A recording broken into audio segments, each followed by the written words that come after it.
Assalamualaikum warahmatullahi wabarakatuh. Kami dari kelompok 10 akan mempresentasikan hasil dari rancangan teknik yang sudah kami buat yang berjudul HydroSmart, Inovasi Sistem Hidroponik DFT terintegrasi dengan mengumpulkan air hujan dan tenaga surya untuk budidaya selada berkelanjutan.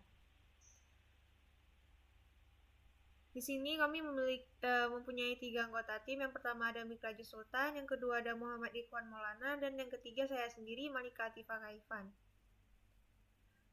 Di sini ada outline yang akan kami jelaskan pada presentasi kali ini. Yang pertama ada latar belakang, yang kedua ada metodologi, dan yang ketiga ada rancangan. Latar belakang di sini tuh salah satu metode pertanian modern yang paling populer adalah sistem hidroponik deep flow technique atau DFT. Hidroponik DFT itu teknik bercocok tanam tanpa tanah yang menggunakan aliran kaya nutrisi secara dangkal, di mana akar tanaman merendam dalam lapisan tipis air yang disirkulasikan secara terus-menerus. Kemudian ada metodologi yang kami gunakan untuk merancang sistem HydroSmart ini. Yang pertama yaitu kami membuat FSM, yang kedua kami membuat rangkaian Arduino-nya, yang ketiga kami membuat miniatur sistem untuk prototipe-nya, dan yang keempat kami merancang bill of the materials, material apa yang kami gunakan dan serta harganya. Selanjutnya aktivitas. Yang pertama itu penampungan dan penyaringan air hujan. Jadi penampungan itu disalurkan melalui atap yang ada di perkebunan hidroponik. Kemudian di atap tersebut disalurkan ke selang, yang dimana selang itu menyalurkan ke tandon atau tangki airnya itu. Kemudian pemantauan kualitas air di tandon. Jadi pemantauan kualitas air di tandon ini kami menggunakan sensor pH air, yang dimana kita memantau nutrisi air yang ada dalam tandon untuk disalurkan ke tanaman hidroponik selada itu. Dan yang ketiga, penyaluran air ke sistem hidroponik.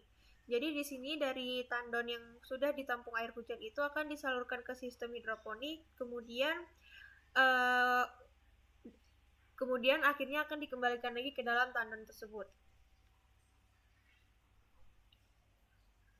Untuk selanjutnya akan dijelaskan oleh Muhammad Ikhwan. Baik, terima kasih. Untuk rancangan FSM atau Finite State Machine, yang pertama sebelum masuk ke Finite State Machine-nya, alat kami menggunakan dua macam input. Yang pertama yaitu ketinggian air, kemudian pH air. Ketinggian air ini akan dihitung menggunakan sensor ultrasonik yang akan diletakkan di reservoir atau yang seperti bak di dekat hidroponik. Kemudian untuk outputnya itu kami ada 3, yaitu katup air yang akan mengontrol distribusi air dari penampungan air ke reservoir hidroponik, dan kemudian yang kedua ada pompa air yang akan terus hidup untuk mengairi hidroponik DFT. Kemudian yang terakhir ada LCD yang akan menampilkan kondisi pH air, di mana pH air akan dicek menggunakan sensor pH air. Di sini ada FSM untuk katup air. Pada set awal ketika katup terbuka, kemudian inputnya air habis, maka katup terbuka. Nah, jadi katup untuk distribusi air ini akan terbuka ketika air rendah atau habis. Kita lihat sini ya, air rendah atau habis. Sedangkan kalau airnya tinggi, itu katup akan tertutup. Baik itu dari state awalnya ketika katup terbuka, ketika kemudian airnya tinggi, maka katup tertutup. Ketika katup tertutup dan air masih tinggi, maka katup kembali tetap tertutup. Seperti itu. Jadi katupnya itu terbuka ketika airnya rendah dan habis, dan katupnya akan tertutup ketika airnya tinggi. Kemudian FSM untuk pompa air akan hidup ketika air masih ada di reservoir. Ketika air mati, maka pompa akan mati. Apakah state awalnya sedang hidup atau sedang mati. Ketika pompa sedang hidup dan dideteksi air sudah habis, maka pompa akan mati. Ketika pompa sedang mati dan air air habis, maka pompa akan tetap mati. Sedangkan kalau pompa yang sedang hidup, airnya rendah dan tinggi, maka pompa akan tetap hidup. Begitu juga ketika pompa sedang mati dan dideteksi ada air rendah atau airnya tinggi, maka pompa akan hidup. Selanjutnya ada LCD. Untuk LCD ini, LCD akan menampilkan 3 macam pesan, yaitu pH asam kurang baik, pH ideal cocok untuk selada, yang ketiga adalah pH basah kurang baik. Nah, sedangkan inputnya sendiri ada asam, ideal, dan basah. Ketika LCD sedang menampilkan pH asam kurang baik dan inputnya asam, maka LCD akan menampilkan pesan yang sama, yaitu pH asam kurang baik. Berbeda jika ketika sedang menampilkan pesan pH asam kurang baik, kemudian inputnya berubah menjadi ideal atau basah, maka LCD akan menampilkan pH sesuai dengan pesan sesuai dengan pH-nya. Misalnya kalau dia pH-nya ideal, maka pesannya pH ideal cocok untuk selada. Kalau dia deteksi pH-nya basah, maka pH menampilkan pesan pH basah kurang baik. Begitu juga dengan yang lain-lainnya. Baik, selanjutnya akan dijelaskan oleh Mitra Sultan. Baik, saya akan menjelaskan mengenai rancangan dari rangkaian yang kami gunakan.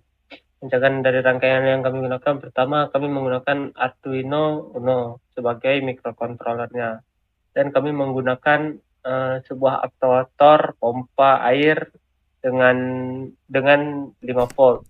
Pompa ini berfungsi untuk mengalirkan air dari penampungan ke media tanaman hidroponik.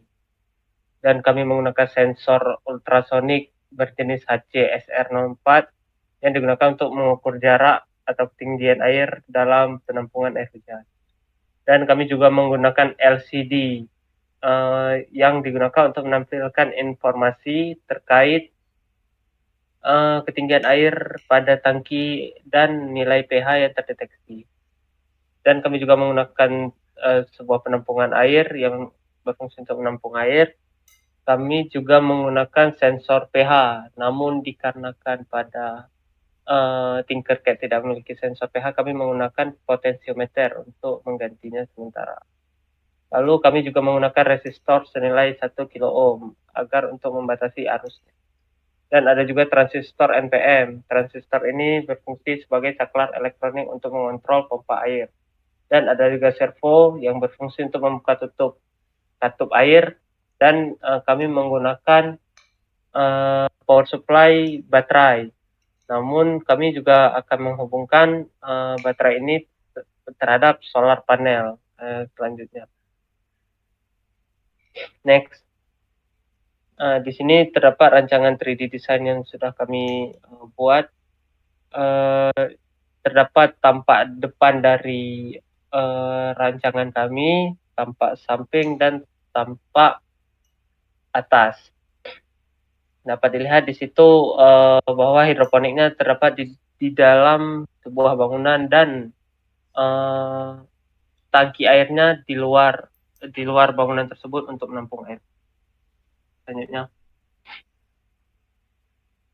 Dan ini rancangan bill of material kami, Arduino Uno dengan harga 150, pompa air dengan harga 50, solar panel dengan harga Rp40.000, sensor ultrasonik dengan harga Rp15.000, LCD dengan harga Rp25.000, penampungan air Rp20.000, resistor 1 kilo ohm senilai Rp2.000, transistor NPN dengan harga Rp1.000, sensor pH air seharga Rp200.000, selang air 1 meter.